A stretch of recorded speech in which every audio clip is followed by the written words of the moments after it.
Доброго полудня всем. Это мой влог, который я вам обещала, но он вообще не в том формате, в котором он должен был быть, по причинам, указанным у меня в телеграм-канале. Тут я собираюсь в Курск, рассказываю вам, что мне нужно поменять дугу на брекетах, поставить несколько брекетов новых, потому что они у меня отвалились, я их случайно съела. И зайти на лазер, убрать сосуды с лица. Я попрощалась со своей Танечкой любимой и текаю на поезд.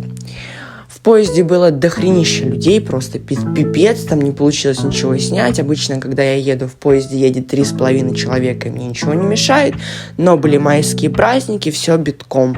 В Курске мне пришлось еще и к тому же задержаться с ночевкой, так как не было обратного удобного поезда в этот день. Я остановилась у мамы, и там снимать мне тоже было не очень удобно, потому что по стечению обстоятельств она была вечно дома, это определенные помехи. Ну да ладно, не об этом. Тут я вышла с поезда, спешу на лазер. После лазера у меня, соответственно, была коррекция у ортодонта.